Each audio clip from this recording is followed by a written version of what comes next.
सोनम वांगचुक को एनएसए के तहत गिरफ्तार करके राजस्थान के जोधपुर जेल में शिफ्ट कर दिया गया है। लेकिन आज देश का सबसे बड़ा सवाल यह है कि आखिर सोनम वांगचुक को जेल भेजा क्यों गया, आखिर सोनम वांगचुक की गिरफ्तारी क्यों हुई, वो कौन उद्योगपति हैं जिनकी नजर लद्दाख पर है, आखिर सोनम वांगचुक गिरफ्तार क्यों है, इस सवाल के ऊपर से पर्दा उठेगा। भरत जी हमारे साथ हैं, एक बार डीप में जानने की कोशिश करेंगे। भरत जी, विस्तार से पूरी बात बताइए, क्या सोनम वांगचुक वाकई राष्ट्र के लिए खतरा थे या फिर वो किसी और की राह का रोड़ा बन रहे? देखिए प्रज्ञा जी, कुछ भी समझने से पहले आपको ये बात समझनी होगी कि लद्दाख के भीतर आज की तारीख में जो जियोलॉजिकल सर्वे है उसके मुताबिक लद्दाख में बोरैक्स, सोना, ग्रेनाइट, चूना पत्थर, मार्बल, सल्फर, आर्सेनिक, तांबा, क्रोमाइट और platinum, Ruby, manganese, uranium, thorium, ये जितना संपदाओं का भंडार है, खनिजों का भंडार है, वो सब लद्दाख के भीतर है। और लद्दाख में सोनम वांगचुक किस उद्योगपति की राह में रोड़ा बन रहे थे, ये समझने के लिए आपको कुछ ना कहते हुए, कुछ भी ना कहते हुए प्रज्ञा जी, सिर्फ सोनम वांगचुक को आप सुन लेंगी तो आपको समझ में आ जाएगा। प्रिय प्रधानमंत्री नरेंद्र मोदी जी, हमारा सादर प्रणाम स्वीकार करें। आज हमारे अनशन का चौथा दिन खत्म हो रहा है। इस वीडियो में सोनम वांगचुक ने सब कुछ बता दिया है। सेंस ऑफ ह्यूमर अभी भी बचा है। आपने कभी सुना कि बीजेपी हिंदू विरोधी हो गए हो, हिंदू भजन का विरोध करते हो? जी हाँ, लद्दाख में कुछ ऐसा ही हुआ। इससे पहले मैं आपको ये बताऊं कि बीजेपी वो पार्टी है जिन्होंने लद्दाख को 2019 में यूटी का दर्जा दिया और जिसके लिए सब खुश हुए और मैं उनका बड़ा प्रशंसक भी बना। और यही नहीं, उन्होंने ये वादा भी किया कि लद्दाख के संस्कृति और प्रकृति को 6वें शेड्यूल में संरक्षित किया जाएगा और इसे उन्होंने अपने मैनिफेस्टोज में पहले बिंदु की तरह घोषित किया और लद्दाख के लोग बहुत खुश हुए और सब ने उनको वोट देकर जिताया। यहाँ की हिल काउंसिल बीजेपी की बने। मगर अगले 2 साल में उन पर उद्योगपतियों का बहुत दबाव आया और फिर वो मुकर गए कि 6वां शेड्यूल आपको हम नहीं दे सकते। और इसीलिए मैं और लद्दाख के सारे लोग 3 साल से बार बार अनशन कर रहे हैं, पदयात्रा कर रहे हैं, ये विनती करने के लिए कि आप अपना वचन निभाएं और लद्दाख को ये संरक्षण दें 6वें शेड्यूल में। अब दोबारा चुनाव आ रहे हैं हिल काउंसिल के और यहाँ की स्थानीय बीजेपी हमारे इस कोशिश को, जो कि एपेक्स बॉडी के अंतर्गत होता है। अब यहाँ पर प्रज्ञा जी बहुत लंबी बात की है, बहुत गंभीर बात कही है सोनम वांगचुक ने। आपने इस बात में उन्होंने बता दिया कि आखिर किसकी नजर है लद्दाख पर। उन्होंने बिल्कुल क्लियर कट कहा, जो छठवां वो मांग रहे हैं, जो छठवां संशोधन मांग रहे हैं उस 6वें शेड्यूल में मसला प्रज्ञा जी ये है कि जो अनुसूचित जनजातियाँ हैं या पहाड़ के लोग हैं, वहाँ का जो खनिज है, वहाँ की जो संपदा है, पेड़ है, जंगल है, ये सब उन लोगों के लिए संरक्षित कर दिया जाता है इस कानून के ज़रिए। तो अब अगर ये कानून लेकर आ जाती है भारतीय जनता पार्टी, तो फिर यहाँ के जो जल जंगल ज़मीन वाला मसला है, वो सब मसला यहाँ के लोगों के अधीन हो जाएगा। अगर यहाँ पर विधानसभा बन जाती है, इनके अपने विधायक हो जाते हैं, तो यहाँ की अपनी सरकार हो जाएगी। फिर उस सरकार से जो भी उद्योगपति घुसेगा लद्दाख के भीतर, जैसे झारखंड के भीतर जो भी उद्योगपति घुसता है तो उसको सरकार से डील करनी पड़ती है। झारखंड उदाहरण इसलिए दे रहा हूँ कि कोयला वहाँ बहुत ज़्यादा होता है, धनबाद और इन सब क्षेत्रों में कोयला बहुत भयंकर होता है। तो जो भी उद्योगपति कोयला खदान के लिए घुसता है तो फिर एक परसेंटेज जो है वो राज्य सरकार को भी देना पड़ता है जब वहाँ के खनिजों का आप दोहन करते हैं। तो यही मसला लद्दाख में भी है। लद्दाख में आज की तारीख में, क्योंकि यूटी है और ये यूटी दिल्ली से गवर्न होती है, लद्दाख की अपनी सरकार नहीं है, अपने विधायक नहीं है, अपनी विधानसभा नहीं है। और अगर लद्दाख की अपने विधायक, अपनी विधानसभा हो जाएगी, अगर लद्दाख 6वीं अनुसूची में शामिल हो जाएगा, तो फिर बहुत सारे जो राइट्स हैं वो लद्दाख के लोगों के हो जाएंगे। और ये इसी तरफ इशारा कर रहे हैं सोनम वांगचुक कि जो उद्योगपति हैं उनके दबाव में सरकार है, भारतीय जनता पार्टी उनके दबाव में है और इसीलिए 6वीं अनुसूची लेकर नहीं आ रहे हैं, इसीलिए पूर्ण राज्य का दर्जा नहीं दे रहे हैं। अभी उद्योगपतियों को कोई भी काम लद्दाख में अगर करना है प्रज्ञा जी, मोटा मोटा मैं आपको समझाता हूँ, तो सीधे केंद्र सरकार से परमिशन लेंगे और वहाँ पहुँच जाएंगे, जो भी करना धरना रहेगा। और अगर यहाँ पर इनकी अपनी गवर्नमेंट भी हो गई, विधानसभा हो गई, विधायक चुने जाने लगे, तो फिर 2-2 जगह से परमिशन लेनी देनी पड़ेगी, जो जो पैसा है वो दोनों जगहों पर देना पड़ेगा, जैसे झारखंड के भीतर होता है उसी तरीके से यहाँ भी होने लग जाएगा।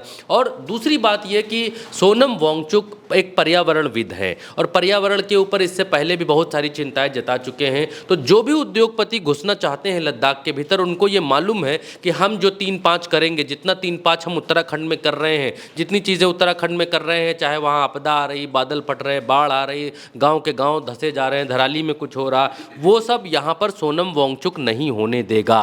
सोनम वांगचुक कोई गली छाप आदमी नहीं है। सोनम वांगचुक पढ़े लिखे पर्यावरणविद हैं। देश दुनिया के तमाम सारे रमन मैग्सेसे अवार्ड समेत बहुत सारे अवार्ड उनको मिल चुके हैं। सेना के लिए वो कई सारे टेंट और ग्लेशियर्स के लिए कई सारी चीज़ें वो बना चुके हैं इससे पहले।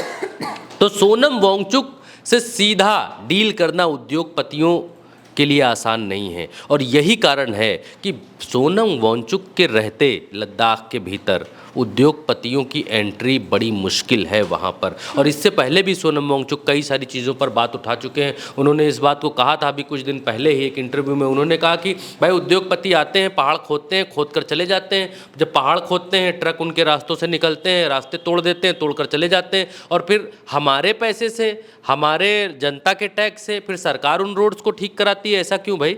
जब खोदा पहाड़ उद्योगपति ने, रोड उद्योगपति ने तोड़ी, नुकसान उद्योगपति ने किया, तो फिर उससे रोड क्यों नहीं बनवाई जाती है? संसाधन जो नष्ट करके चले जाते हैं उद्योगपति, उनसे क्यों नहीं ठीक कराया जाता? ये तमाम सारी बातें उन्होंने इससे पहले कही। और एक जो सबसे बड़ी बात प्रज्ञा जी निकल कर आ रही है वो ये है कि लद्दाख चीन से भी बॉर्डर शेयर करता है, लद्दाख पाकिस्तान से भी बॉर्डर शेयर करता है, ऊपरी वाले हिस्से में जिसको अक्साई चीन वगैरह बोलते हैं वहाँ पर बॉर्डर शेयर करता है। तो बड़ा वहाँ पर जो स्थिति है वो स्थिति ऐसा नहीं है मध्य प्रदेश जैसा, उत्तर प्रदेश जैसा इस तरीके किसी को भी पकड़ लो, पकड़ के जेल में डाल दो, बोलो कि उसकी जमानत ही नहीं हो रही है। लद्दाख में सोनम वांगचुक एक पढ़े लिखे व्यक्ति हैं और लोग उनसे प्रेम करते हैं। अब लद्दाख में जब ये हो रहा है तो इसका असर क्या हो सकता है वहीं के लोग बोल रहे हैं, वो भी सुनवा देते हैं लोगों को।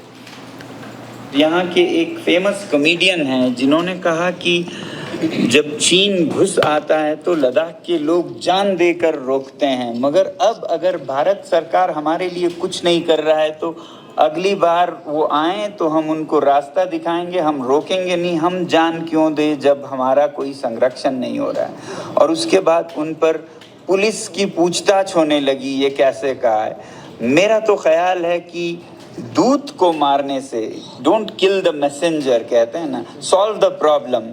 उनका तो फ्रस्ट्रेशन निकल रहा है, आप समस्या का हल करें तो बेहतर होगा। तो सरकार को इन सब बातों का सीरियस नोट बहुत गंभीरता से लेनी चाहिए। लद्दाख के लोगों में एलियनेशन और फ्रस्ट्रेशन आना भारत के लिए अच्छी बात नहीं है। वो कहते हैं ना, रहीमन तागा प्रेम का ना तोड़ो चटकाए, टूटे से फिर ना जुड़े, जुड़े गांठ ही पड़ जाए। एक बार टूट गया तो फिर उसमें गांठ पड़ी की पड़ी रह जाएगी। तो इन सब बातों को देखते हुए तो यहाँ पर प्रज्ञा जी बिल्कुल क्लियर कट सोनम वांगचुक ये कहते हुए नज़र आ रहे हैं कि लद्दाख के लोगों के मन में आपको भेद क्यों डालना है, आपको क्यों ये बात डालनी है कि हमारे लिए सरकार कुछ कर नहीं रही है, हमारे लिए सरकार कुछ करती नहीं है, हम जो मांग उठाते हैं उसको मानती नहीं है, हमसे जो है दूसरी तरीके का व्यवहार, सौतेला व्यवहार करती है। ये बात यहाँ पर समझाते हुए नज़र आ रहे हैं। और सिर्फ वांगचुक की बात नहीं है, अभी तक यही सोनम वांगचुक इस देश के हीरो थे प्रज्ञा जी। लोग पूछते हैं कि हीरो या विलन, पिक्चर में हीरो थे अब विलन कैसे हो गए? ये विलन लोगों के लिए नहीं है, सरकार के लिए है। और सरकार ने NSA, नेशनल सुरक्षा कानून जो है, राष्ट्रीय सुरक्षा कानून, उसके तहत इनको बुक करके जेल में डाल दिया है और लद्दाख की जेल में नहीं रखा है। सरकार का कहना है कि हम लद्दाख की जेल में इसलिए नहीं रख रहे हैं इनको, ये रहा वो लेटर जिसमें इन्होंने कहा है कि हम लद्दाख की जेल में इसलिए नहीं रख रहे हैं, ये दिखाइए, ये लेटर है, इसलिए नहीं रख रहे हैं क्योंकि यहाँ कानून व्यवस्था बिगड़ जाएगी। हम लद्दाख में शांति चाहते हैं और शांति व्यवस्था बनाए रखने के लिए हम सोनम वांगचुक को लद्दाख से बाहर लेकर जा रहे हैं। प्रज्ञा जी, ये एक लद्दाख को एक ढेर पर बिठाया जा रहा है, ऐसा ढेर जिसके नीचे बारूद लगा दिया गया है, जिसकी घड़ी टिक टिक टिक टिक चल रही है प्रज्ञा जी। अब अगर आप लद्दाख और कश्मीर की तुलना करेंगी तो लद्दाख लद्दाख और कश्मीर दोनों की तुलना नहीं हो सकती है। लद्दाख बेहद शांति प्रिय राज्य है, बौद्ध आबादी बहुत ज़्यादा है, हिंदू लोग बहुत कम हिंदू वहाँ पर हैं, और उसके बाद भी लद्दाख में हिंदू दोहा या हिंदू कविता या हिंदू श्लोक का जब पाठ हुआ तो लद्दाख की भारतीय जनता पार्टी इसका विरोध करती है, उसके वीडियोस पड़े हुए हैं। तो सिर्फ और सिर्फ सोनम वांगचुक को मत सुनिए, अगर आपको यहाँ की बात सुननी है, लद्दाख की जनता को भी आपको सुनना चाहिए, और उसके बाद जीडी बख्शी को भी हम आप सुनाएंगे। देखिए लद्दाख की जनता क्या कह रही है। एक तो आप जानते ही हैं, लद्दाख 2 सीमाओं से घिरे हुए हैं, जो कि दोनों जो है दुश्मन देश माने जाते हैं पूरे हिंदुस्तान में, और उस सीमाओं पे आपने आंकड़े लगा रखा है। अब हम सब कहाँ पर कितना दुख होना पड़ेगा, हम जिस बॉर्डर पे बैठे हैं उनके लिए क्या सेफ्टी होगा। दूसरा, आप ये नहीं जानते हैं कि हम लद्दाख वाले सर्दियों की जो 4 महीना है हम कैसे गुजारते हैं लद्दाख जैसे जगहों पे। आप अगर आते हैं तो आप तो एसी में आते हैं, एसी में घूमते हैं, एसी में रहते हैं, एसी में बैठ के वापस चले जाते हैं। सरकार को बोल रहे हैं, यहाँ तक कि हमारा यहाँ पर जितने भी सेक्टर है और बाकी जो यूटी के ऑफिसर, ये इस बात को कह रहे हैं कि देखिए लद्दाख जिस जगह पर है वो चीन से, पाकिस्तान बिल्कुल, से वो ये कहने की सीमावर्ती कोशिश कर रहे हैं राज्य कि है। लद्दाख यहाँ एक पर ऐसा लोगों को देश, भड़काइए मत। यहाँ जब लोग मांग कर रहे हैं और कोई नाजायज मांग नहीं कर रहे हैं, वो ये नहीं कह रहे कि हम भारत से अलग हो जाएंगे, वो नहीं कह रहे हमारा अलग झंडा दे दो, वो कुछ ऐसी बात नहीं कर रहे। वही सामान्य मांग है प्रज्ञा जी, जो आपने तेलंगाना बना दिया, आपने तेलंगाना बनाया, वहाँ विधानसभा दी या नहीं दी आपने। उत्तर प्रदेश और उत्तराखंड जब अलग किया तो उत्तराखंड को विधानसभा दी या नहीं दी, पहाड़ी राज्य है, दी या नहीं दी ना। तो अब जब आपने यूटी बनाया है तो वहाँ के लोग खुश हुए, और उसके बाद अब जब 6ठी अनुसूची में शामिल करने को बोल रहे हैं तो फिर ऐसे कौन सा पहाड़ टूटा पड़ रहा है, ऐसा कौन सा पहाड़ की नेशनल सुरक्षा कानून लगाना पड़ जा रहा है, नेसे लगाकर जेल में डालना पड़ जा रहा है। इसका सोनम वांगचुक वेस्ट जैसे व्यक्ति, हाँ, इसका मतलब सीधा सीधा वो नहीं है जो दिख रहा है, पर्दे के पीछे दूसरी कहानी है, उद्योगपतियों वाली कहानी, जो उद्योगपतियों वाली कहानी यहाँ पर सोनम वांगचुक बता रहे हैं। अब आप किसी की मत सुनिए, जीडी बख्शी की सुनिए, जो इस देश के ये देखिए रक्षा विशेषज्ञ हैं, उनकी सुनिए। Ladakh is a hyper sensitive state, hyper sensitive area है। चीन का खतरा मंडरा रहा है सबसे ज्यादा वहां लद्दाख पे, राइट। और ऐसे में अगर इतनी अनहैप्पीनेस लद्दाख के लोगों में हो कि वो फास्टिंग के ऊपर आ गए, और वो सोनम वांगचुक जैसे, वो मतलब कोई फटीचर नहीं है, सड़क छाप नहीं है, गुंडा जो कि बोलना शुरू किया है पॉपुलैरिटी के लिए, वो बड़ा जाना एजुकेशनिस्ट है, बहुत ही रिस्पेक्टेड सिटीजन है भारतवर्ष का। तो अगर वो ऐसा कह रहा है तो हमको तो तवज्जो देनी पड़ेगी, उसको ब्लैक आउट की न्यूज से ही ब्लैक आउट कर दें। I am sorry, that is not the way to go. मैं तो यही कह रहा था कि साहब देखिए, अग्निवीर से तो हमारी इकोनॉमी पे भी फर्क पड़ेगा। हम तो सारा आधे तो लद्दाखी बेचारे। जीडी बख्शी यहाँ पर ये कहते हुए नज़र आ रहा है, बहुत बार सरकार को बचाते हुए नज़र आते हैं, लेकिन लद्दाख पर आप इनका स्टैंड देखिए, बिल्कुल क्लियर कट स्टैंड है कि भाई लद्दाख में जो आप कर रहे हैं वो अहंकारवश, दुश्मन देशों से घिरा हुआ राज्य है, बेहद सेंसिटिव है। आपका अहंकार नहीं चलेगा लद्दाख में भाई। अब जो सीमावर्ती राज्य हैं उन राज्यों में बातचीत करेंगे और उठाकर जेल में फेंक देंगे। भाई कितने ऐसे आंदोलन प्रज्ञा जी इस देश में हुए हैं जिनमें जब आंदोलन हुआ तो हिंसा भी हुई, आगजनी हुई, सब कुछ हुआ। कितने लोगों पर आपने एनएसए लगा दिया, कितने लोगों के ऊपर आपने एनएसए लगाकर सबको जेल में ठूस दिया? नहीं ठूसा ना, तो फिर ऐसा सोनम वांगचुक के साथ क्यों? और सोनम वांगचुक ऐसा नहीं है कि बड़े अलगाववादी हैं, लोग हीरो या विलन पूछ रहे हैं। देखिए सोनम वांगचुक नरेंद्र मोदी को कैसे हैप्पी बर्थडे बोल रहे हैं, देखिए। मोदी जी को हैप्पी बर्थडे।